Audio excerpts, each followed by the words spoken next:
औज़ुबिल्लाहिमिनश्शैतानिर्रजीम बिस्मिल्लाहिर्रहमानिर्रहीम। अस्सलाम वालेकुम स्टूडेंट्स। लास्ट लेक्चर में हमने चैप्टर नंबर 5 का एक्सरसाइज 5.1 जो है वो सॉल्व की थी। आज के लेक्चर में चैप्टर नंबर 5 हम पढ़ेंगे, जिसमें 5.2 के कुछ क्वेश्चन जो है वो सॉल्व करेंगे। अब एक्सरसाइज 5.2 में कुछ हमारे पास यूनियन और इंटरसेक्शन की प्रॉपर्टीज़ यूज़ हुई हैं। उन प्रॉपर्टीज़ को पहले देखते हैं कि वो प्रॉपर्टीज़ हैं क्या, और इन जो सेट्स होते हैं हमारे पास ए बी सी जो भी सेट्स हैं उनको यूज़ करते हुए हमने इन प्रॉपर्टीज़ को कैसे सेटिस्फाइड करना है, कैसे प्रूव करना है कि ये यूनियन और इंटरसेक्शन को यूज़ करते हुए ये हमारे पास इसके आंसर जो हैं वो इक्वल आ रहे हैं या नहीं। तो देखते हैं सबसे पहले properties of union and intersection.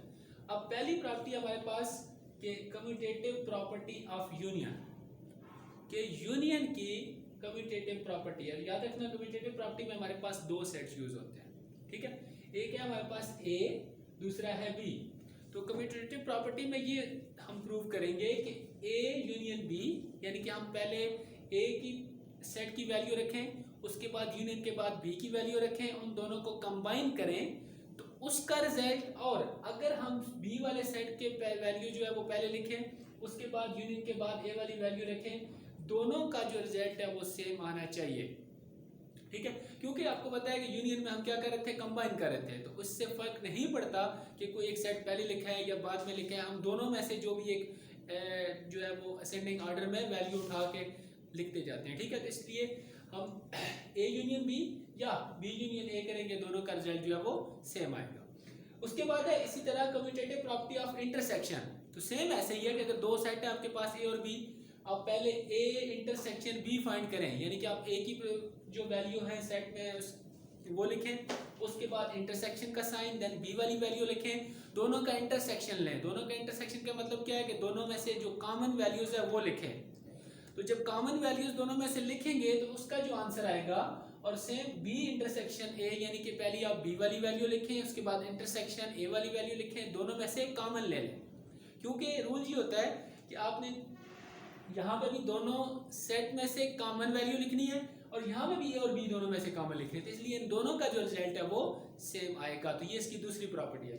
तीसरी देखें एसोसिएटिव प्रॉपर्टी ऑफ इंटरसेक्शन, ठीक है, सॉरी है एसोसिएटिव प्रॉपर्टी ऑफ यूनियन। अब एसोसिएटिव प्रॉपर्टीज में हमारे पास तीन सेट आ जाएंगे, A union B union C, ठीक है। अब इसको हमने सॉल्व कैसे करना है, क्योंकि आपको पता है कोई भी तीनों जो है वो सेट को हम इकट्ठे लेके सॉल्व नहीं कर सकते। जैसे आपके पास अगर वैल्यू आती है 3 मल्टीप्लाई बाय 5 मल्टीप्लाई बाय 7, तो हम पहले क्या करते हैं 3 को 5 से मल्टीप्लाई कराते हैं, जो रिजल्ट आता है उसको 7 से मल्टीप्लाई कर लेते हैं। तो सेम इसी तरह हम यहाँ पे करेंगे। अब आपके पास तीन सेट होंगे, तो हम पहले सबसे पहले इन दो सेट का यूनियन फाइंड करेंगे, ए union be left hand side पे, यानी कि पहले हमने सॉल्व करना है ए यूनियन बी, उसका जो रिजल्ट आएगा उसको यूनियन कर देना है सी के साथ। यानी कि आपके पास तीन सेट थे, ए और बी का यूनियन फाइंड किया, एक रिजल्ट आपके पास आ गया, ठीक है। उस रिजल्ट जो भी इसका आउटपुट होगी उसको यूनियन कर देंगे सी वाले फंक्शन के साथ, सारों को कंबाइन करके, तो हमारे पास रिजल्ट आएगा। इसी तरह अगर, क्योंकि इन तीनों सेट में से यहाँ पे हमने क्या किया, पहले ए और बी का यूनियन लिया, फिर उसको सी के साथ किया, या आप पहले बी और सी का यूनियन ले लें और उसका जो रिजल्ट आएगा उसको यूनियन कर ले ए के साथ, दोनों का रिजल्ट जो है वो सेम आएगा, ठीक है। तो ये प्रॉपर्टी है एसोसिएटिव प्रॉपर्टी ऑफ यूनियन। इसी तरह एसोसिएटिव प्रॉपर्टी ऑफ इंटरसेक्शन में सेम वही चीज है, आपके पास तीन ए बी सी और तीन सेट हैं, पहले आप ए और बी का इंटरसेक्शन लें, जो आंसर आए उसको सी के साथ जो है वो इंटरसेक्ट लेके सॉल्व कर ले, या पहले आप इंटरसेक्शन लें बी और सी का, और उसका जो आंसर है उसका इंटरसेक्शन ए के साथ करें, तो दोनों का जो लेफ्ट हैंड साइड और राइट हैंड साइड का आंसर इक्वल आएगा, ठीक है। तो ये इसकी कुछ प्रॉपर्टीज हैं जिसको यूज करते हुए हम आगे सॉल्व करना है। देखिए नेक्स्ट है हमारे पास distributive properties of union over intersection. Union over intersection का मतलब क्या है कि एक वैल्यू है जो यूनियन हो रही है इन दोनों वैल्यू के साथ, बी इंटरसेक्शन सी के साथ, ठीक है। तो डिस्ट्रीब्यूटिव प्रॉपर्टी बेसिकली ये होती है कि अगर जैसे आपके पास 2 वैल्यू है, 2 ब्रैकेट में हम लिखते हैं, लेट्स सपोज यहाँ पे लिख लेते हैं, ये देखें लिखा हुआ है 2 × x + y, तो डिस्ट्रीब्यूटिव प्रॉपर्टी का मतलब क्या होता है कि ये 2 दोनों के साथ मल्टीप्लाई हो रहा है। जब मल्टीप्लाई होगा तो आ जाएगा 2x प्लस 2y, मतलब 2 जो है वो डिस्ट्रीब्यूट हो गया दोनों वेरिएबल के साथ। सेम काम ये इसमें सेट्स में होगा कि अगर A union B intersection C है, तो जो यूनियन का मतलब क्या है कि A इन दोनों के साथ यूनियन हो रहा है, ठीक है। तो जब ये सॉल्व होगा तो पहले आ जाएगा A यूनियन B, देखें आपके पास आ गया A यूनियन B, उसके बाद इंटरसेक्शन वाला साइन उसी तरह आप लीजिएगा, फिर A यूनियन C, यानी कि पहले आपने A को B के साथ यूनियन लिया, फिर इंटरसेक्शन आप उसी जगह आ गया, फिर A को C के साथ। इसका मतलब है कि A डिस्ट्रीब्यूट हो गया B के साथ भी एंड C के साथ भी।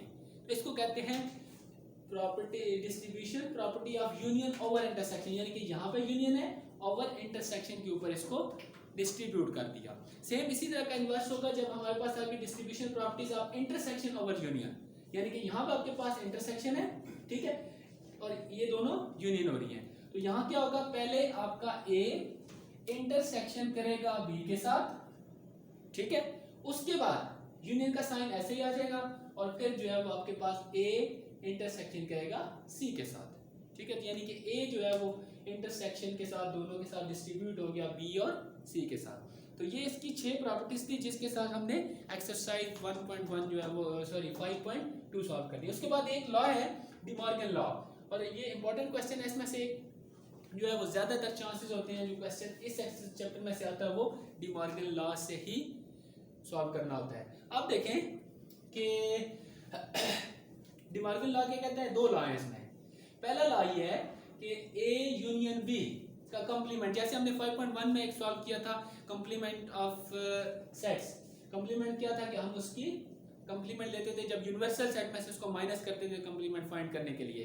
तो ये कह रहा है कि अगर A union B whole complement लें तो ये इक्वल टू होगा A complement intersection B complement, ठीक है। यानी कि इसकी जो जब अगर दोनों का इकट्ठे यूनियन ले फिर उसका कंप्लीमेंट करें, या दोनों वैल्यू का इलादा कंप्लीमेंट फाइंड करने के बाद उनका इंटरसेक्शन लें तो दोनों वैल्यू का आंसर जो है वो इक्वल होगा। इसी तरह उसी का इन्वर्स दूसरा है, यूनियन के बजाय अगर intersection A intersection B complement is equal to, अब यहाँ पे इंटरसेक्शन था अगर यूनियन आ जाएगा A intersection A complement union B complement. तो ये इसके 2 लॉ हैं जो एक्सरसाइज 5.2 में इसके भी कुछ क्वेश्चन जो है वो हम सॉल्व करेंगे।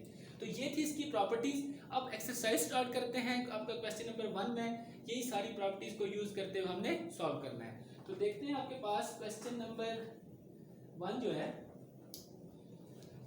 अब देखिए क्वेश्चन नंबर 1 में आपके पास 3 सेट गिवन है, अब x, y और z, ठीक है। तो इन तीनों सेट्स को यूज करते हुए हमने जो जो क्वेश्चन के इसके जितने भी पार्ट दिए हुए हैं वो सारे प्रूव करने हैं। तो सबसे पहला है, पहले सेट की लिख लेते हैं। देखिए सबसे पहले आपके पास x की वैल्यू गिवन है, तो x इज इक्वल टू क्या वैल्यू गिवन है, 1 3 5 7 टिल 19, यानी कि 1 से लेकर 20 तक सारे ऑड नंबर का सेट। उसके बाद दूसरा सेट है y में आपके पास आ गए हैं 0 से लेकर 20 तक इवन नंबर का सेट, सो ऑन 20। उसके बाद एक तीसरा सेट है जिस z जो इक्वल है 23 तक प्राइम नंबर, 2 3 5 7 11 13 17 19 एंड 23, ये सारे आपके पास आ गए प्राइम नंबर। अब देखिए फर्स्ट क्वेश्चन इसका है जिसमें लिखा हुआ है x union y union z, वही जो हमने एसोसिएटिव प्रॉपर्टीज ऑफ यूनियन पढ़ी थी। उसमें हम क्या करते थे कि पहले आपने जो ब्रैकेट में दी हुई है y यूनियन z, तो पहले हम ब्रैकेट वाली वैल्यू को सॉल्व करते हैं, इसका जो आंसर आएगा उसको x के साथ यूनियन कर लेंगे। तो पहले हम सॉल्व करेंगे y यूनियन z। अब y यूनियन z का मतलब क्या है कि आपके पास y वाली वैल्यू आ जाएगी जो क्या है 0 2 4 6 अप टू 20, यूनियन z वाली वैल्यू आ जाएगी आपके पास 3 5 7 11 13 17 19 एंड 23। अब इनको हमने क्या करना है, यूनियन करके लिखना है। यूनियन का मतलब क्या होता है, हमने वैल्यू को कंबाइन करके लिखना है। अब यहाँ पे देखें, यहाँ पे हमारे पास सारे इवन नंबर हैं और यहाँ पे आपके पास प्राइम नंबर है। तो इसको जब यूनियन करके लिखेंगे तो देखिए पहले 0 आ जाएगा, उसके बाद 1 नहीं है 2 आ जाएगा, 2 के बाद 3, देन 4, 5, 6, 7, उसके बाद 8 इसमें, क्योंकि इवन नंबर है ना, 6, 8, 10, 12, 14, 16 सारे इवन नंबर इसमें आ रहे हैं। तो यहाँ पे उसके बाद 8 आ जाएगा, 8 के बाद 9 नहीं है, उसके बाद यहाँ पे इवन नंबर क्योंकि 8 के बाद 10 आता है तो 10 आ जाएगा, फिर 11, उसके बाद 12, 13, 14, 15 नहीं है क्योंकि 15 ऑड नंबर आता है, इसमें नहीं है, और यहाँ पे प्राइम नंबर में भी 15 नहीं आता, तो इन दोनों में 15 नहीं है, इसका मतलब में 15 नहीं आएगा। उसके बाद 16 इवन नंबर में आ जाएगा, उसके बाद 17, 18, 19 और 20, ये यहाँ तक आ गया, और एक नंबर आपके पास 23। तो ये आपके पास आ जाएगा Y यूनियन Z, इसका आंसर। ठीक है, अब हमने Y यूनियन Z का जो आंसर आया है, इसको यूनियन करना है X के साथ। ठीक है, यानी कि इसका जो सारा आंसर है इसको हम यूनियन करेंगे X के साथ तो आंसर आ जाएगा। अब देखिए X में क्या है आपके पास, यहीं पर मैं इसके साथ ही लिख देता हूँ कि ये सारी वैल्यू आपके पास Y यूनियन। अब तीसरा जो आंसर इसका बेसिकली लिखना है X union Y union Z, यानी कि जो Y और यूनियन Z का आंसर आया है उसको यूनियन करेंगे X के साथ। तो हमारे पास X की वैल्यू क्या थी, 1, 3, 5,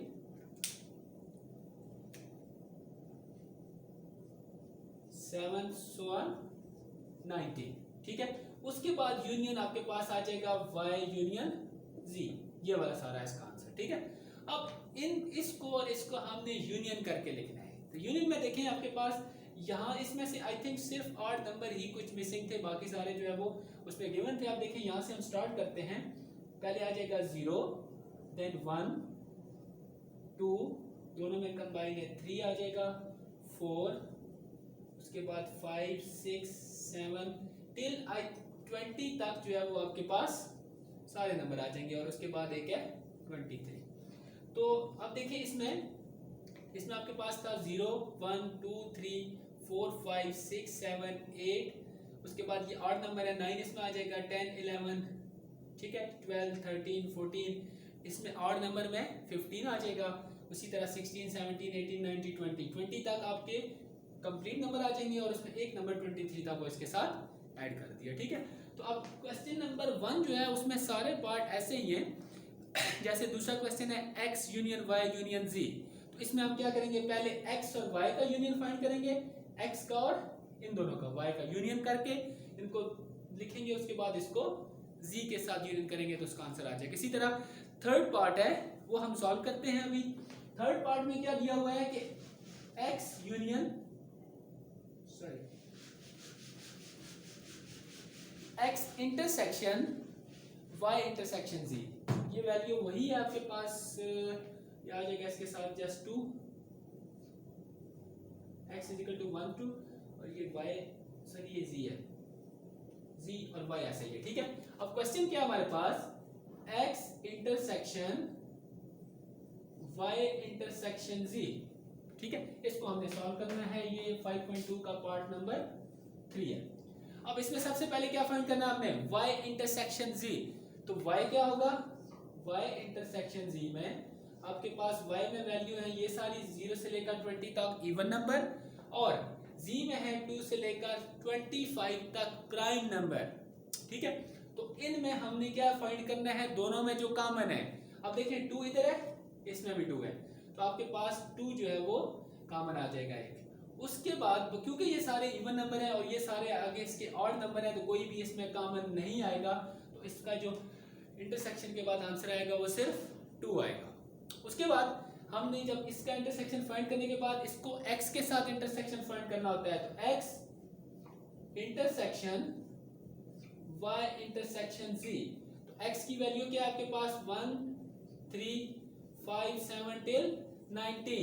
इंटरसेक्शन y और z का आंसर क्या आया है 2।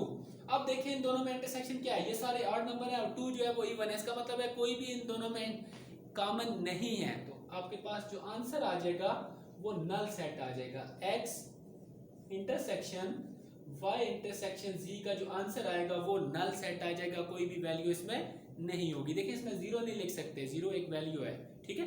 नल सेट होता है बिल्कुल खाली, इसको ये नल कहते हैं या इसको 5 बोलते हैं ये, ठीक है।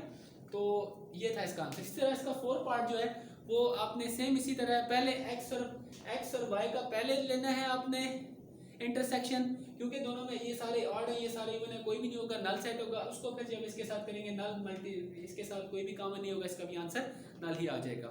इसी तरह आपने क्वेश्चन नंबर 5 में ये करना है कि देखें x union y intersection z। अब इसमें चेंज हो गया कि पहले तो आपके पास हम लिख रहे थे ना सारे इंटरसेक्शन या सारे यूनियन में, अब इसमें थोड़ा सा क्वेश्चन चेंज ये हुआ है कि आपके पास यहां पे आ रहा है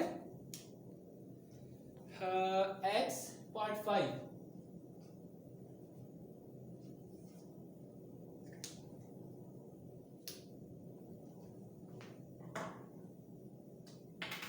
पार्ट 5 में क्या होगा, देखिए x union y intersection z कि हम फाइंड करेंगे y इंटरसेक्शन z, उसका जो आंसर आएगा उसको यूनियन कर देना है x के साथ, ठीक है।